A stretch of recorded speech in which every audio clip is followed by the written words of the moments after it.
Isang maganda at mapagpalang araw po sa ating lahat. Ngayon po ay ating masasaksihan ang virtual moving up ceremony ng Sta Cruz Elementary School na may temang kalidad ng edukasyon patatagin sa gitna ng pandemya. Ang lahat po ay iniaanyayahang tumayo sa pag-awit ng ating pambansang awit.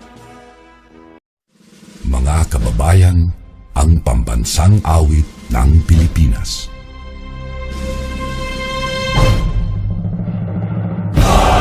Mag-ibig, telas ng sinakalan, alam ng puso, sa titik mo'y buhay.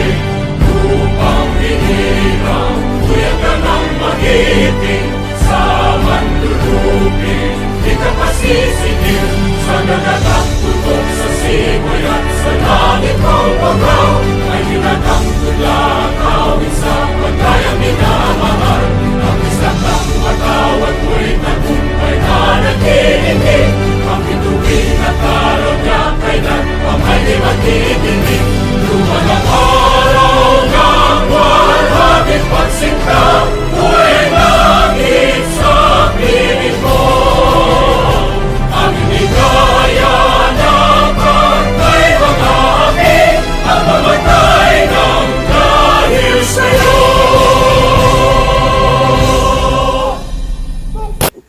Tayo naman po ay pangungunahan sa panalangin ni Miracle Grace D. Milarion with honors.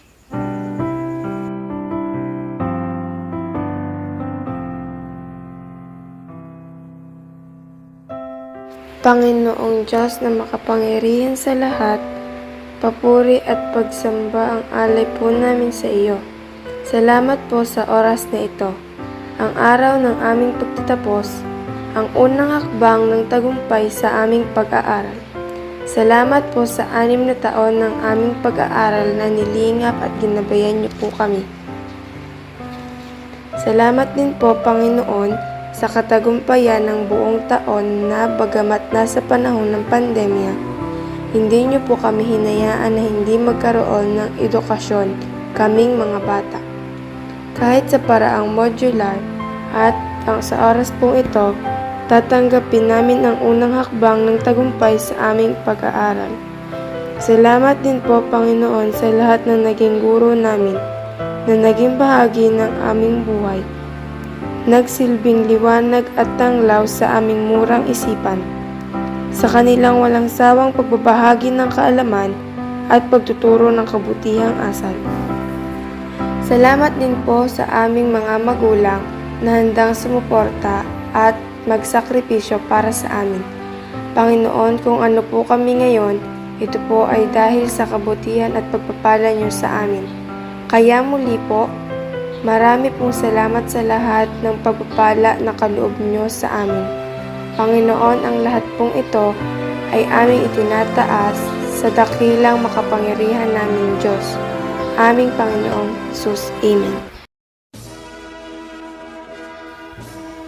Pakinggan naman po natin ang mensahe buhat sa Pangulong Guro, Madam Marilo T. Florida, Head Teacher 3. Pagbati ng matagumpay at ligtas na pagtatapos sa inyo batch 2020-2021. Ang taong panuruan 2020-2021 ay ang kakaibang uri ng pag-aaral na kung saan ay magulang ang nagsisilbing gabay sa oras ng pag-aaral.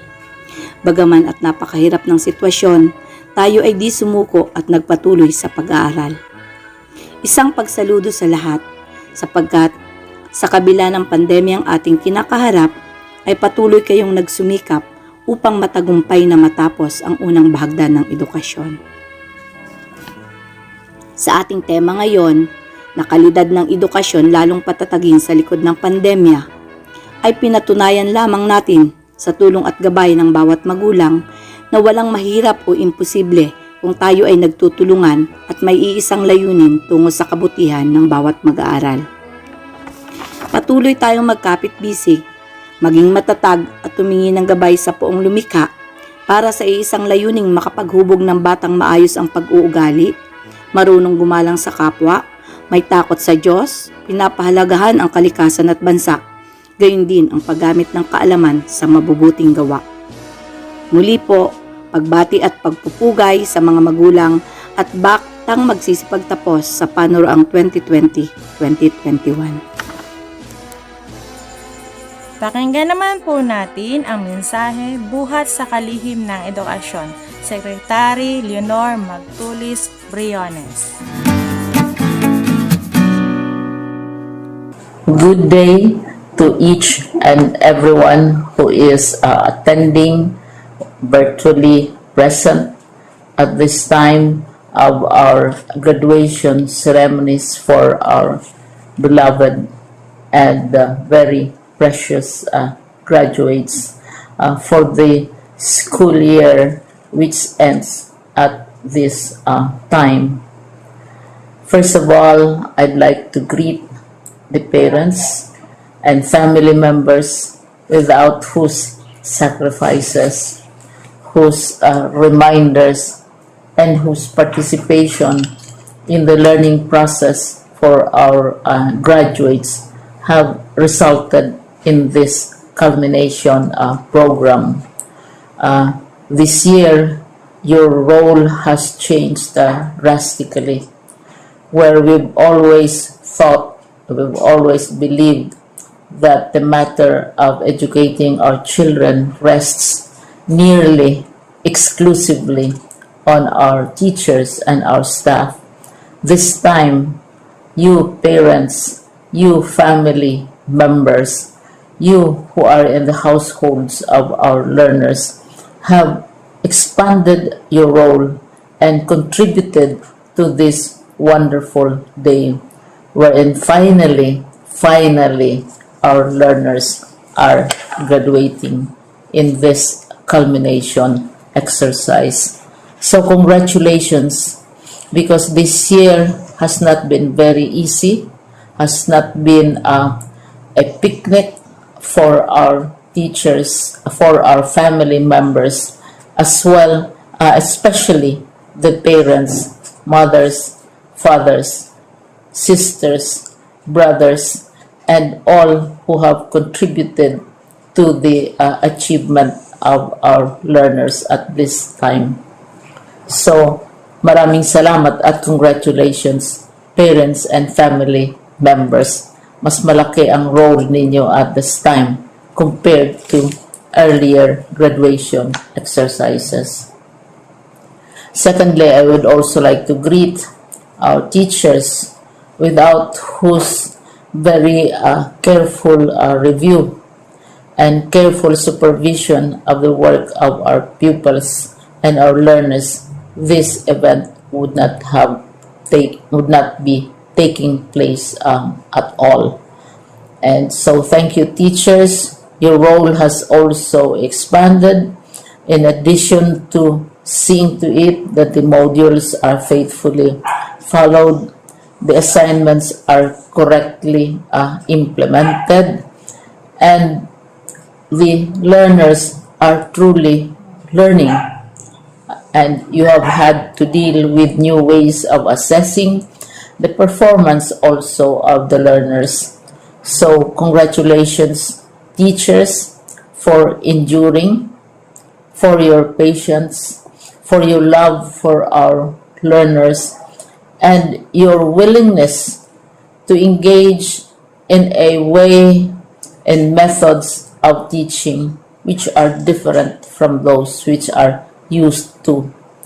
Assessment must have been especially difficult for you, especially since you were not able to see most of the time our students in face-to-face meetings, and most of the meetings, of course, were virtual.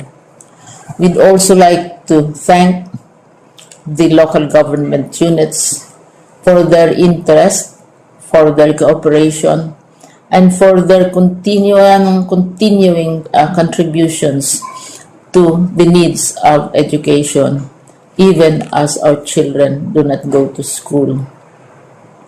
Your donations of material as well as financial resources at this time are most welcome, and your advice has been taken seriously not only by our teachers, by our school officials, but also by our officials in the Department of Education.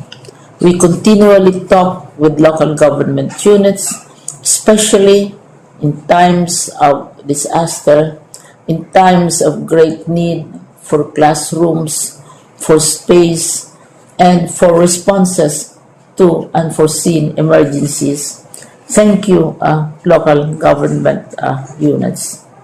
But of course, most of the congratulatory greetings fall on the deserving graduate. Each and every one of you is truly special. You are different from the other graduates who have passed through the portals of your school. You went to school practically without seeing your teachers, if at all. You went to school with your parents, your mothers, and your fathers hovering over your shoulders and seeing to it that you are able to complete your assignments. You are completing your studies at a time when examinations and assessments are different. You are culminating these long months of hard work at this time, even as you have to do family chores, even as you are distracted, and even as your world has turned upside down, and it seems and it appears as if we don't know what the future holds and what will happen next. But you have persevered, and now you are ready to graduate. And therefore, you deserve each and every bit of congratulations from us in the Department of Education, from your parents and family members, your teachers, from the officials in local government, as well as in the parent teachers associations. You deserve each and every single congratulatory pat on your back, each hug virtually, of course, and each greeting, which I am sure you are also receiving virtually. I don't know if you will remember this event many years from now. I have tried to recall myself who our graduation speaker was when I finished high school and when I finished my college studies.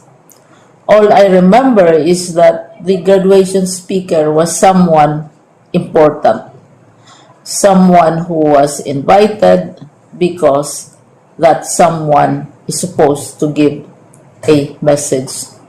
What was more important to us graduates at that time was the excitement of the celebrations, the happiness and the joy of our parents, the sadness of parting from our classmates and from our teachers, and the enjoyment of all the graduation events that usually take place come commencement day. When I was a college student, we had a series of events which were designed to embed in our minds, which were designed to help us remember and not forget our days in college. We would spend one whole day going around the campus, visiting the classrooms, saying goodbye to our teachers, and sharing memories. We would have bonfires to say goodbye to each other. We had baccalaureate services where we committed ourselves to God and we prayed for guidance when we go out into the world. So many celebrations, and the speaker, of course, is the least important and easily forgotten component of the graduation exercise. Nonetheless, I will exert all efforts to share with you what I see are things or issues which a graduate should remember and recall. I have said that you are very special. You are very different. You are pioneering. There has been no other class like your class. There has been no other graduate like you as a graduating student, because you are the very first graduate of the blended learning response to education in the Philippines. And so you ask yourself, what awaits you in the world outside? You can either work, because the kind of curriculum you survived and underwent as a student will enable you to go to work if you wish to go to work.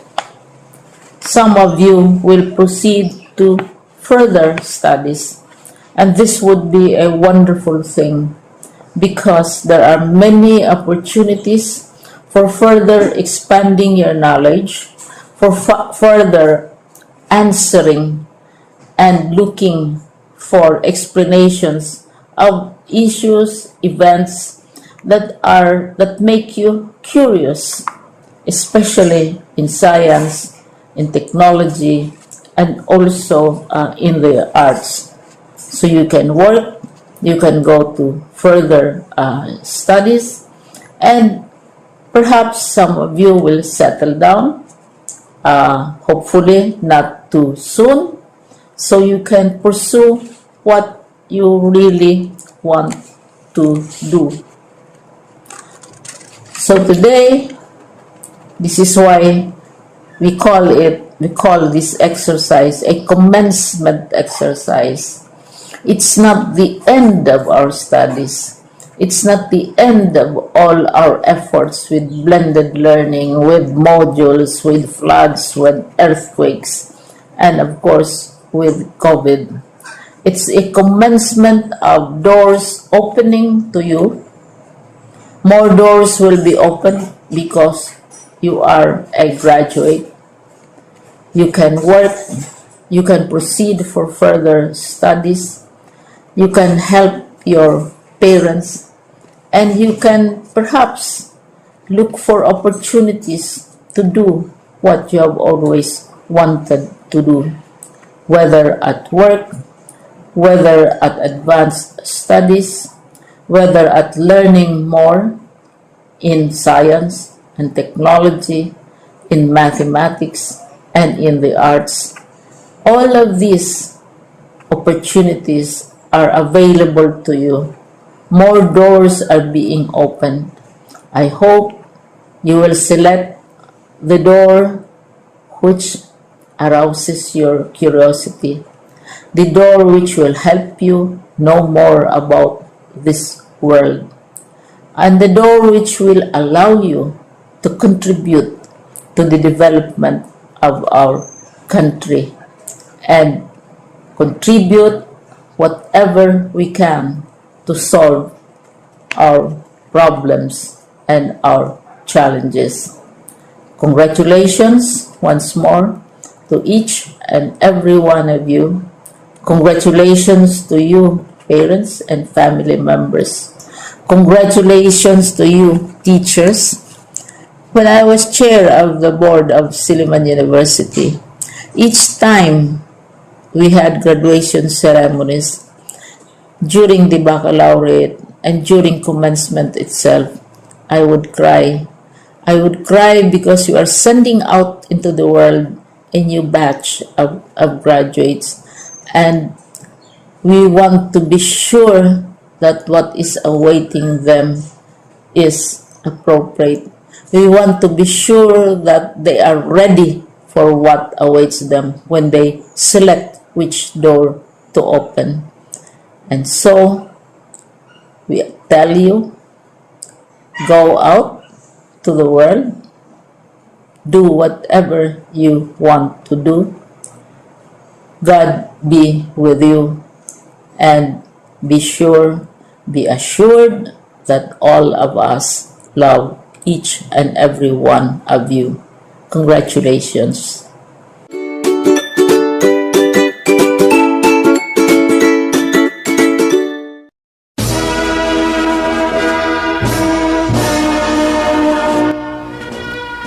Dadako na po tayo sa pagpapakilala ng mga batang magsisipagtapos ngayong taong panuroang 2020-2021.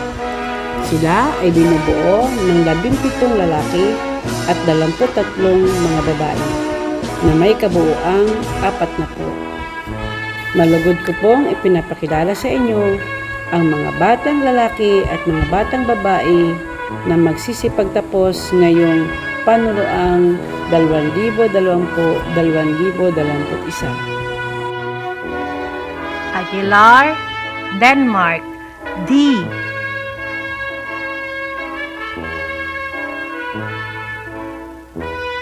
Babaw, Prince Justin, D.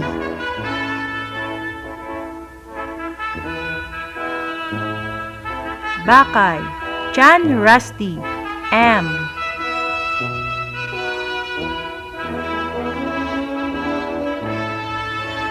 De Belen, Raver, M.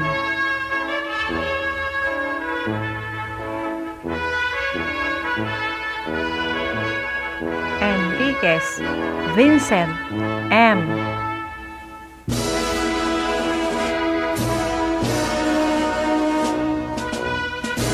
Buhar, Jerick, F.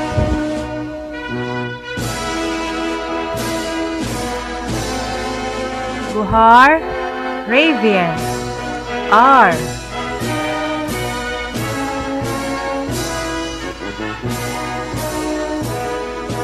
Camito, John Mark, U.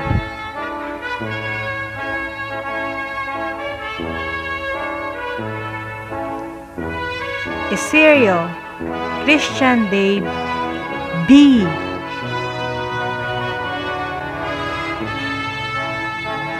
Nakalalad, Marvy, V.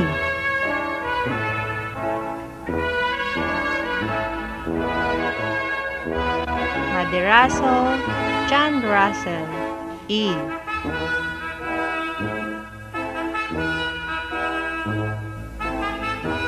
Medinilia, Daniel, B.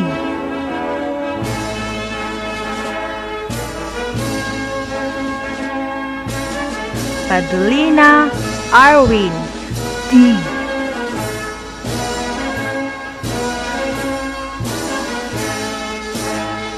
Sadiwa, June Dominic, S.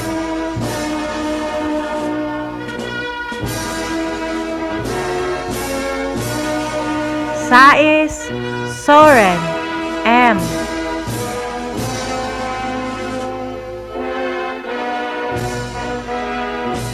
Tolentino, Yanji, D.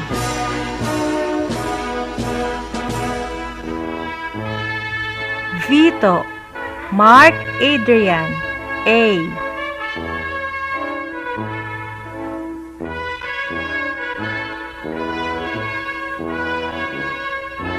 Alterado, Raisa, D. Asturias, Jane Lian, Rufay, Mitzi, V.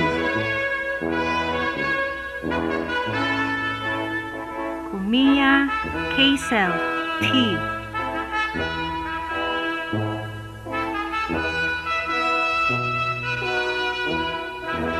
Comia, Christine, L.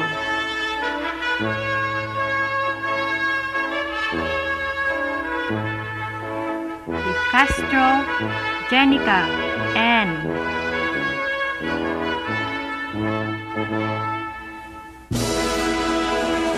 Del Mundo Jane S.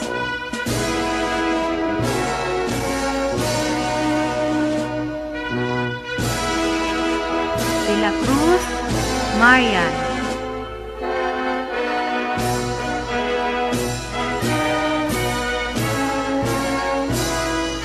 Enriquez Kristen May A.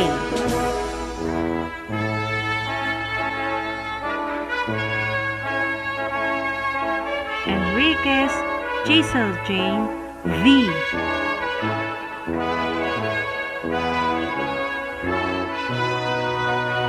Estoya Cyril Joyce F.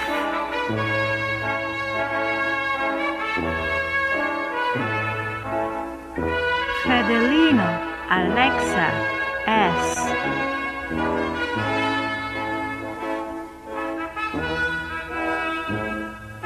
Impon Kia Shine S.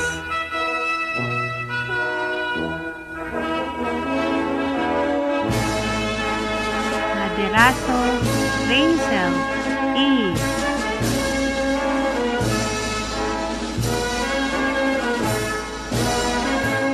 Liabe Mary Grace S.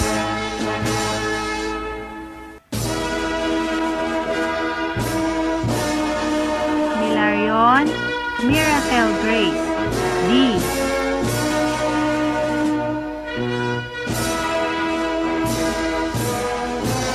Bakig Micaela Jane S.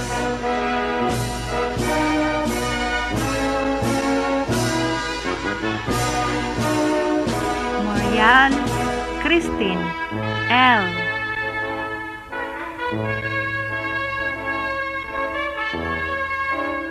Patilan Lara Camille U.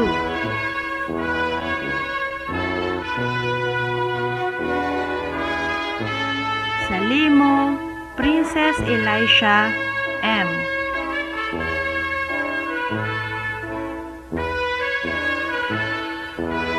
Seco Angelica S.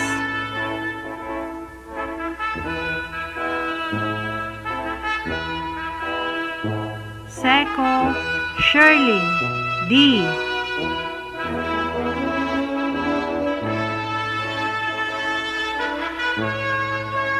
Tabangay Jenica May C.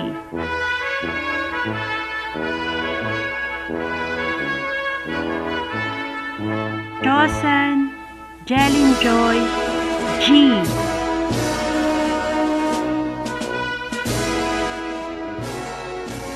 Darako naman po tayo ngayon sa pagbanggit ng pangalan ng mga batang nagtamo ng karangalan. Babaw Prince Justin D. with honors.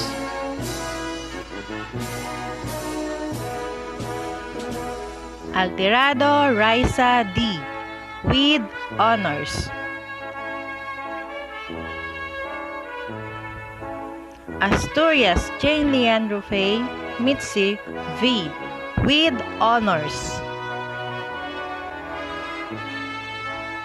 Kumea Kaisel T.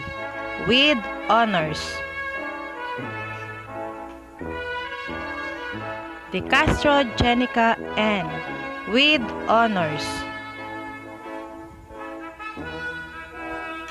De La Cruz Marian with honors.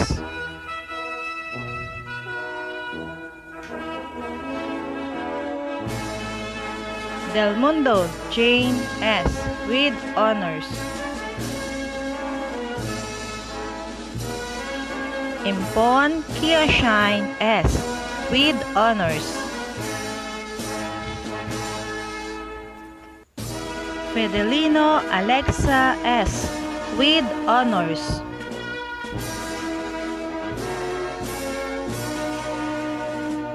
Liabe Mary Grace S. with honors.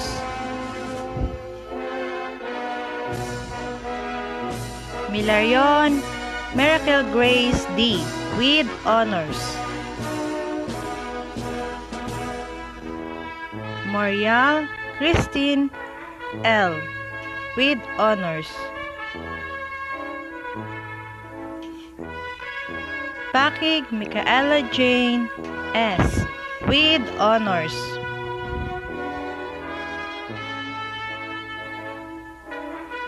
Patilan Lara Camille U. with honors. Salimo Princess Elisha M. with honors. Seco Angelica S. with honors.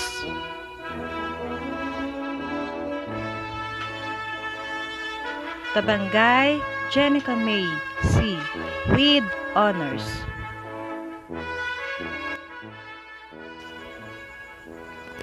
Pakinggan naman po natin ang mensahe buhat sa kinatawan ng mga tumanggap ng may karangalan. Prince Justin D. Babaw with honors. Isang mapagpalang araw po sa ating lahat. Isang taos-pusong pasasalamat ang pinaabot ko sa mahal naming mga guro.